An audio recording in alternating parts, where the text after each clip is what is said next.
साथियों नमस्कार। इस वक्त उत्तर प्रदेश में परिषदीय विद्यालयों को मर्जर करने यानी विलय करने को लेकर के पूरा हो हल्ला मचा हुआ है। सरकार इसे पूरी कड़ाई के साथ लागू करने जा रही है और वहीं पर शिक्षक इसका विरोध कर रहे हैं। जो शिक्षक संगठन हैं खुल के सामने आ गए हैं कि यदि इसको लागू किया गया तो आर पार की लड़ाई लड़ी जाएगी। तो आज हम बात करेंगे कि आखिर सरकार की क्या मजबूरी है कि उसको विद्यालयों को मर्जर करना पड़ रहा है। सरकारी विद्यालयों की ये हालत क्यों हो गई है कि वहाँ पे बच्चे नहीं मिल रहे हैं एडमिशन करने के लिए। बच्चों की संख्या लगातार गिरती चली जा रही है। वहीं पे जो प्राइवेट विद्यालय हैं वहाँ पे बच्चों की संख्या बढ़ती चली जा रही है।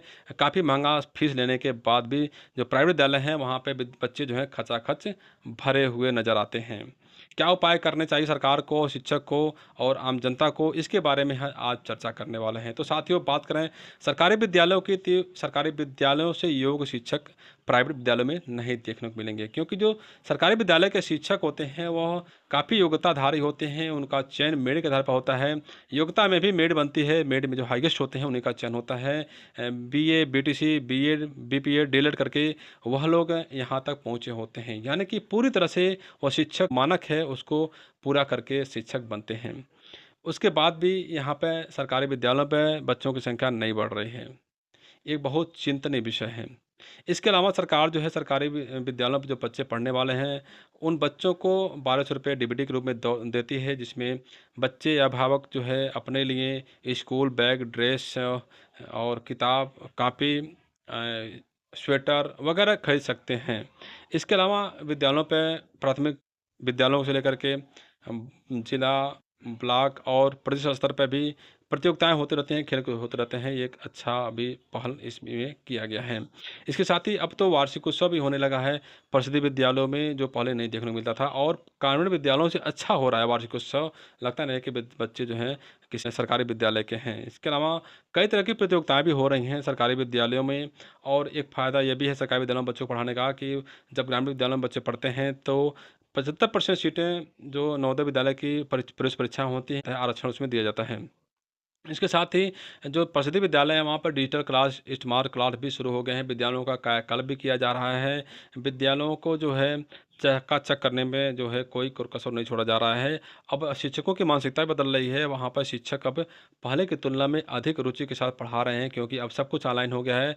शिक्षक चाह के भी नहीं भाग पा रहे हैं, उनको पढ़ाना ही पड़ रहा है। और यहाँ पे फीस भी नहीं लगता है, निःशुल्क शिक्षा होती है, निःशुल्क भोजन भी करना होता है एमडीएम के तहत। और इन सब चीज़ों को होने के बाद भी सरकारी विद्यालयों पे बच्चे नहीं बढ़ रहे हैं। इसके 3-4 वजह हमने तलाशी हैं जो आपसे साझा करना चाहता हूँ। पहली मुख्य वजह यह है कि शिक्षकों की मानसिकता। बहुत से अच्छे शिक्षक हैं जो पूरी तन्मयता, पूरी लगन के साथ बच्चों को गुणवत्तायुक्त शिक्षा देने पर लगे हुए हैं। विद्यालयों पे शिक्षकों की संख्या कम होती है, उसके बाद भी वो पूरे समर्पण के साथ पढ़ाते हैं। वो चाहते हैं कि हम बच्चों को क्या सिखा दें, क्या पढ़ा दें कि उनके बच्चों का नाम हो, बच्चे आगे बढ़ के प्रगति करें। जो है शिक्षकों को अपनी मानसिकता बदलनी होगी। जो नहीं पढ़ाते हैं उनको पूरी तन्मयता के साथ मन से पढ़ाना होगा।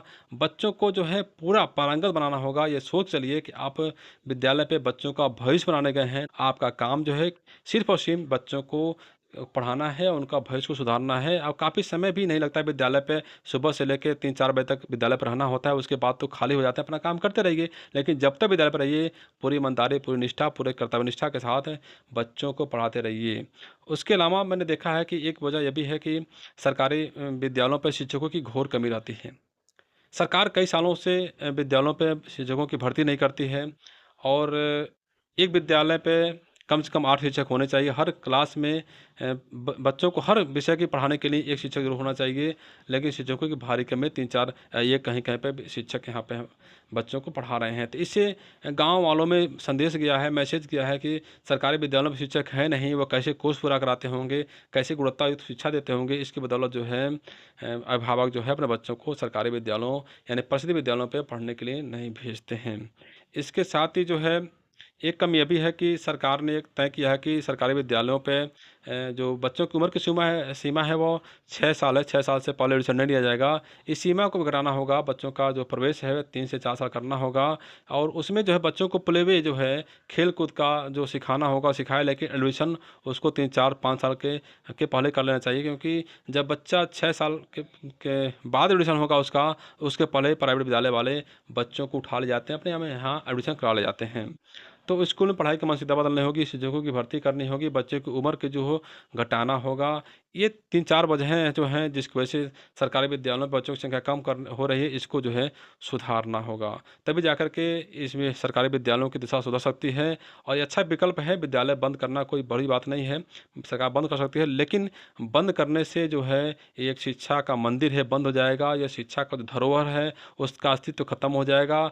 भविष्य में जो युवा बेरोजगार हो रहे हैं पढ़ लिख करके, उनको रोजगार नहीं मिल पाएगा और बच्चे जो हैं उनकी घर से दूरी अधिक हो जाएगी और बहुत से बच्चे इससे वंचित भी हो सकते हैं। तो सरकार को विद्यालयों को नहीं बंद करना चाहिए, जो कमियां हैं उसको दूर करना चाहिए।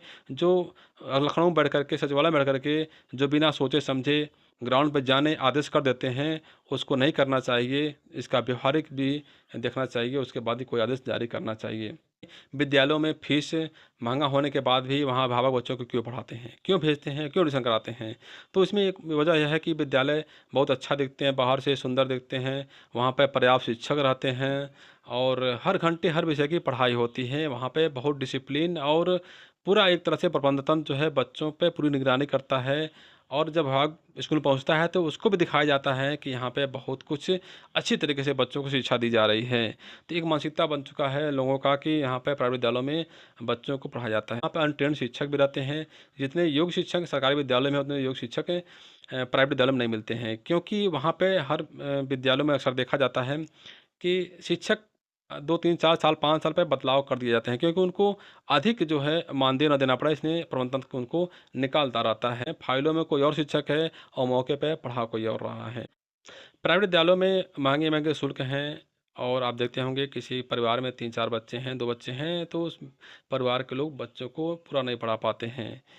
स्कूल ड्रेस के नाम पे, स्कूल बैग, स्कूल कॉपी-किताब के नाम पे अभिभावक को हज़ारों रुपए हर साल खर्च करने पड़ते हैं। तो ये माइनस पॉइंट है। इसलिए सरकार को कोशिश करनी चाहिए कि सरकारी विद्यालयों पर अधिक ध्यान दें और सरकारी विद्यालय के आस-पास कहीं भी प्राइवेट विद्यालयों को मान्यता ना दें। जो मान्यता के चल रहे हैं उनको बंद करा दें और जो गैर मान्यता के हैं उनको तो तत्काल बंद करा दें, क्योंकि देखा जाता है कि गांव में जहां सरकारी विद्यालय है उसी के पास में प्राइवेट विद्यालय कई कई विद्यालयों को मान्यता दे दी गई है। ये तो गलती आप करते हैं और ऊपर से कहते हैं कि बच्चों की संख्या क्यों कम हो गई। तो इस प्रकार से नहीं होना चाहिए। सरकारी विद्यालयों को आगे बढ़ाना है, बड़ी बच्चों को गुणवत्ता शिक्षा देनी है, तो आपको प्राइवेट विद्यालयों को बंद करना होगा जो सरकारी विद्यालय के पास हैं। आपकी क्या राय, आप क्या सोचते हैं? आप भी ज़रूर इस कमेंट बॉक्स में लिखिएगा और बेसिक शिक्षा महकमा को, बेसिक शिक्षा जो संचालित प्रसिद्ध विद्यालय हैं उनको सुधार के लिए और क्या किया जा सकता है, इसके बारे में अपनी राय ज़रूर दीजिएगा। नमस्कार।